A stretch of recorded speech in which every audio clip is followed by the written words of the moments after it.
మెందో తుఫాన్ నేపథ్యంలో అయితే ఇప్పటికే తీరం దాటింది. దీనికి సంబంధించి పంట నష్టం ఎక్కువగా ఉందంటున్నారు. అయితే ఇప్పుడు వ్యవసాయ శాఖ మంత్రి మనతో ఉన్నారు, మాట్లాడే ప్రయత్నం చేద్దాం.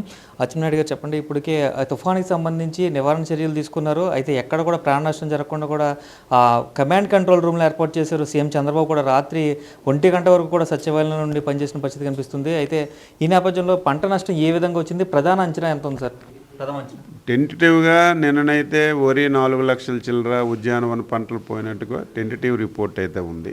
రాత్రి తీరం దాటింది, ఈవేళ కూడా వర్షాలు పడుతున్నాయి. నిన్ననే ముఖ్యమంత్రి గారు స్పష్టమైన ఆదేశాలు ఇచ్చారు. ఎట్టి పరిస్థితుల్లో 4-5 రోజుల్లో ఈ రాష్ట్రం మొత్తం మీద ఏదైతే ఇచ్చాపురం నుంచి తిరుపతి వరకు ఎక్కడైతే మనకి పంట నష్టం జరిగిందో అన్నీ కూడా వాస్తవాలు ఫీల్డ్కి వెళ్ళి టీమ్స్ వేసి వాస్తవాలన్నీ కూడా రిపోర్ట్ చేయమని స్పష్టంగా ఆదేశాలు ఇచ్చారు. అందులో భాగంగా ఈరోజే డిపార్ట్మెంట్తో కూడా నేను రివ్యూ తీసుకొని టీంలు వేసి వాస్తవ రూపం అంతా కూడా తెలియచేయమని స్పష్టమైన ఆదేశాలు ఇచ్చాం. ఈ రాష్ట్రంలో రైతులందరికీ వ్యవసాయ శాఖ మంత్రిగా ఒకటే తెలియజేస్తున్నాను, మీ దగ్గరికి వ్యవసాయ శాఖ అధికారులు వస్తారు, మీ పొలాలు చూస్తారు, ఏ పంట ఉందో చూస్తారు, ఎంత నష్టపోయిందో చూసి అన్నీ కూడా ఎన్యూమరేషన్ చేసి ఇమీడియట్గా ఇక్కడ పంట వ్యవసాయం కానీ వ్యవసాయ అనుబంధ శాఖల్లో కానీ ఎంత నష్టం జరిగిందో కేంద్ర ప్రభుత్వానికి పంపించి వారి సహకారం కూడా తీసుకొని రైతులకు మేలు చేయడానికి ఇప్పటికే అన్ని ఏర్పాట్లు చేస్తున్నాం. సార్, సీఎం చంద్రబాబు గారు రివ్యూ మీటింగ్ కూడా ఉండబడుతుందంటున్నారు. దీనికి సంబంధించి ఇప్పుడు ఇక్కడ ఏమైనా వచ్చే అవకాశం ఉందా సార్? ఇది తెలియదు, ఇప్పుడే టెలికాన్ఫరెన్స్ అవుతుంది, అయిన తర్వాత వాళ్ళు ఏ నిర్ణయం తీసుకుంటారో చూడాలి. ఒకవేళ వస్తే ఏరియల్ సర్వే చేస్తాను అనుకుంటున్నాను, ఇక తెలియదు, కన్ఫర్మ్ కాదు.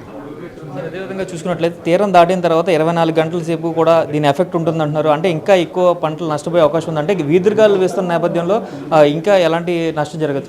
ఈసారి నేను చాలా తుఫాన్లు చూశాను. ఈసారి విచిత్రంగా ఉంది. ఎక్కడ తీరం దాటిందో అక్కడ గాలి లేదు, వర్షం లేదు. ఎక్కడైతే తుఫాన్ లేదు అక్కడ వర్షాలు విపరీతంగా పడుతుంది. ఇక్కడ మనకు ఉంది, తీరం మన దగ్గరే దాటింది. రాత్రి మనం చూసాం, నేను సాయంత్రం నుంచి గాలి ఆగిపోయింది, వర్షం కూడా చాలా తక్కువ, డ్రిజిలింగ్ లాగా ఉంది.